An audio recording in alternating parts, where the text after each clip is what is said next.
sexy punky, the punky girl, me say that you want me, and it no matter what your man a say, cause you know so that we are filling up one day. Hot sexy punky, the punky girl, me say that you want me, and it no matter what your man a say, yeah. Nah, I'm joking. If you know, then you know. All my New York people know. It's been like 8 months since I've been on YouTube, like literally. But my life just been crazy. Like I've just been doing a lot and I just kind of neglected the whole YouTube thing. So I just reached to a point where I'm just ready to get back on it.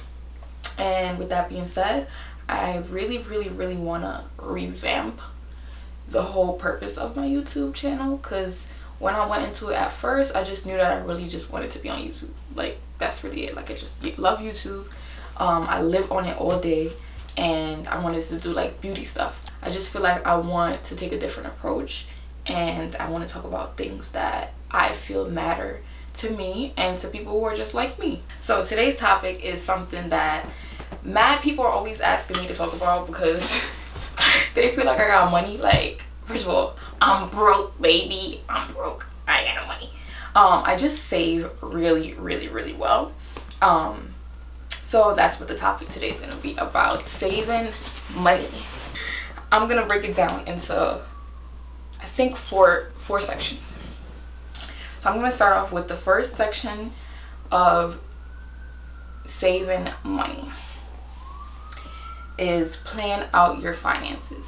So firstly, when you're in your 20s, everyone is different, because if you're someone like me, I've been working since I was 14 years old.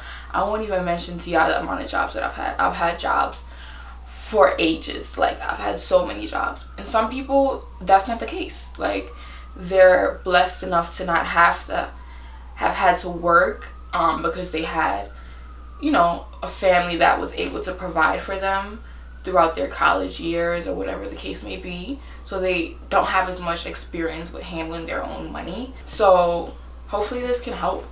It's really important once you reach to the point where you're literally cut off from your family that you have financial freedom. Like this needs to be one of your #1 goals in your 20s, financial freedom. Like you need to be able to depend on yourself. Like you need to be able to pay your own rent, pay all your own bills, feed yourself, clothe yourself, make sure your skin is on fleek.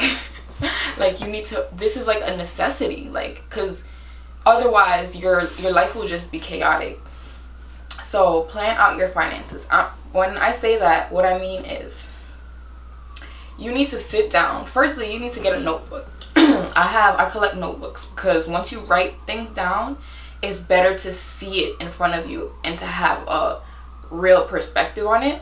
Firstly, you're gonna sit down and you're gonna write down the amount of money you get per month, whatever your standard income is for the month. If it's $2,000, $2,500, $1,500, I don't know, it varies depending on the individual, but you'll write that down. So let's say hypothetically you get $2,000 for the month, right? Hypothetically. So you start off and you put monthly income, $2,000. Then you'll make a list of all of your needs, your necessities, things that you need to pay for. So rent, credit card bills, phone bill, utilities, groceries, miscellaneous things like transportation and laundry. Those are things that I would put in your need, because you have to pay for those things. Like that's a must. So you add that list up and then you make a total. Whatever the total is, that's your total that you have to always deduct out of your monthly income. Whatever is remaining, that's just money that you can use, you know, however you want to use it. So for most people, they would take the money that they have left over and they'll just buy sneakers, buy clothes, go get drinks and links, go smoke hookah, go live their best life. Yes, great. But me, I'm gonna generally always put that money into savings. Even if it's 75% of that money, I'm gonna be putting into savings. So on to the next. So my second piece of advice would be to, after you have that money that you're saving, that extra money from your income, now you need to find somewhere to put it.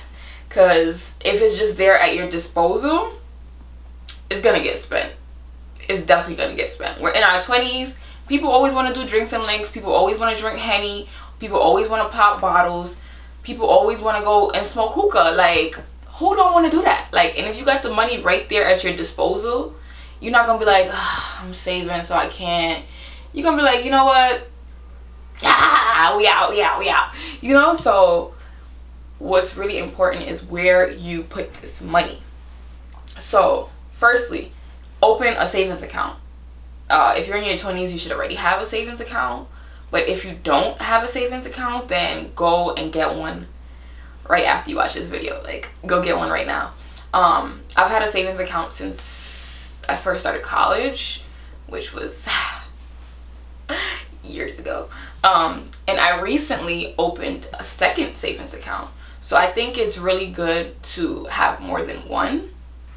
So let me explain the reason for me opening the second one. So I have a savings account already that's joined to my checkings account. So like, I have Chase. So I have a checkings account and a savings account, both with Chase. And that's what I've had for years. And I decided to open a new savings account with another bank.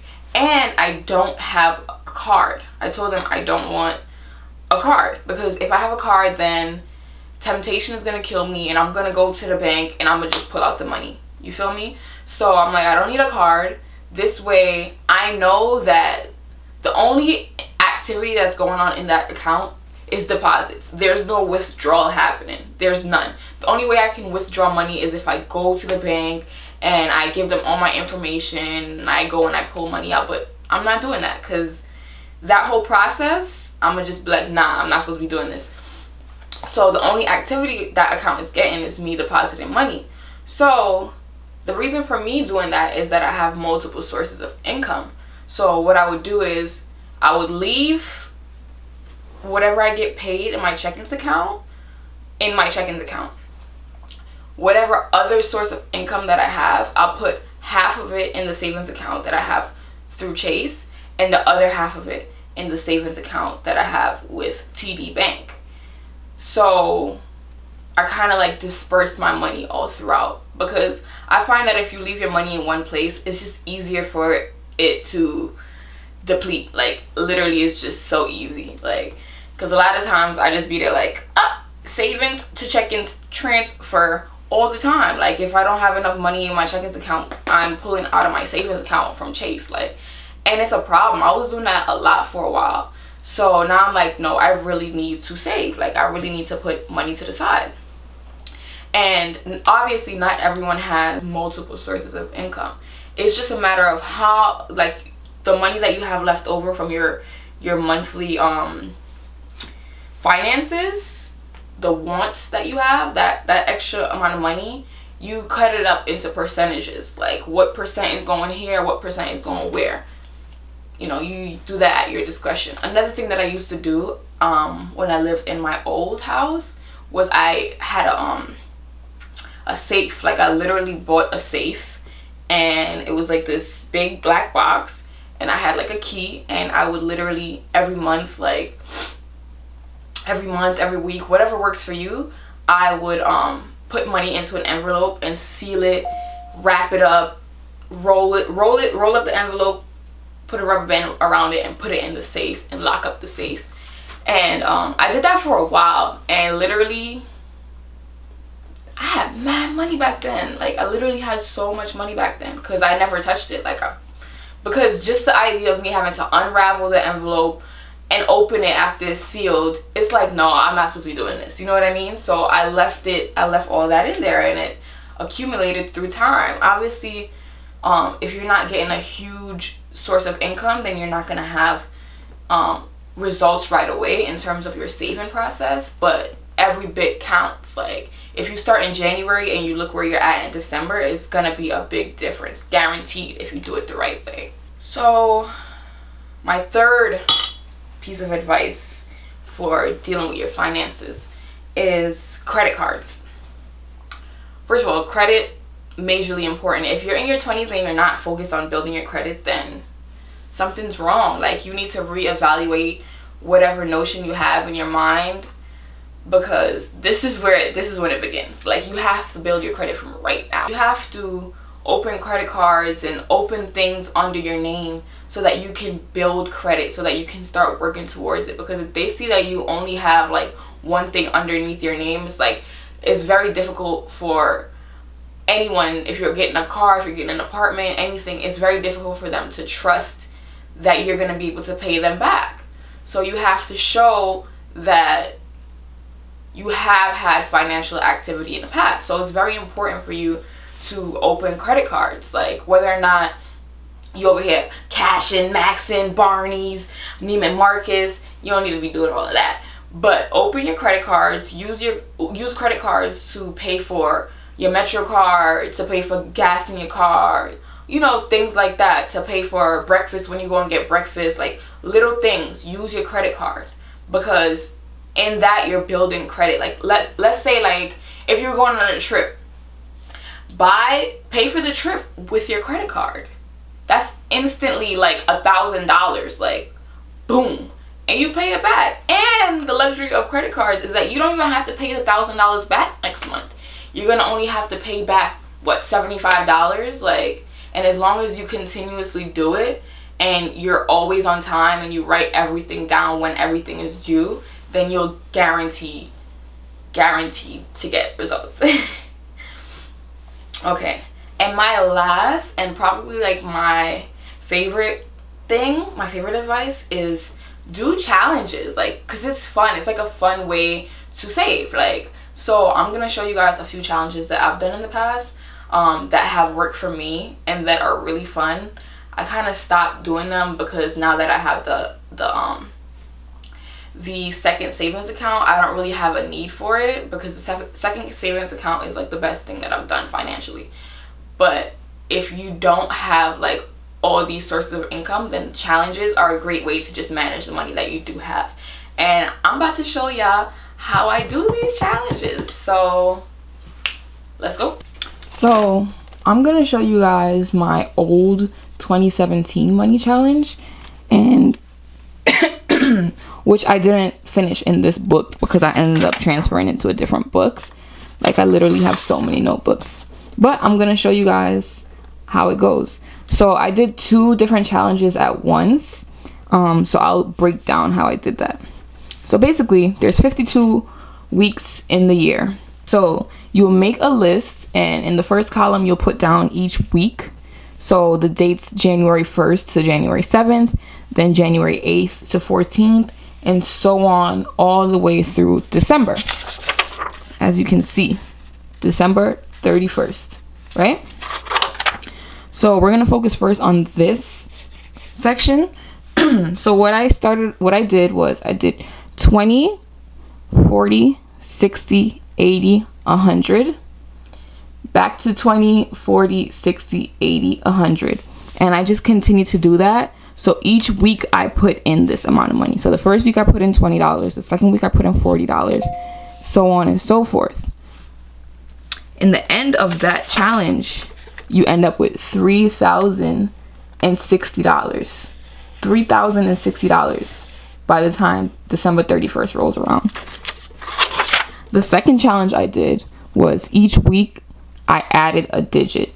So first week I put $1, next week I put $2, next week I put $3, and continue in that order. And by the time you're finished, obviously on the week of December 31st, you put $52. And by the time you're finished with that one, you get $1,378. And all of those 2 challenges together, you get $4,438 by the time December 31st comes around. So you just saved yourself almost $5,000 by doing this challenge.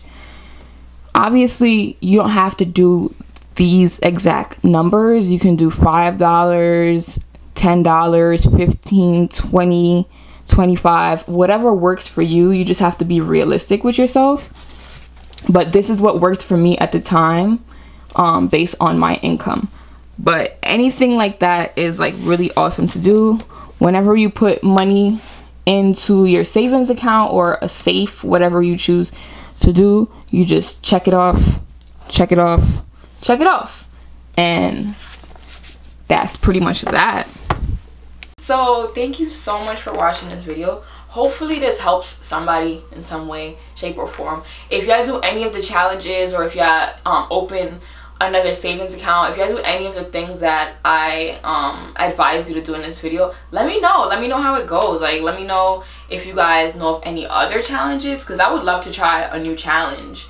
That would be super fun. So just let me know, keep me posted. Thank you guys for watching, and I got another video coming soon, so stay tuned. You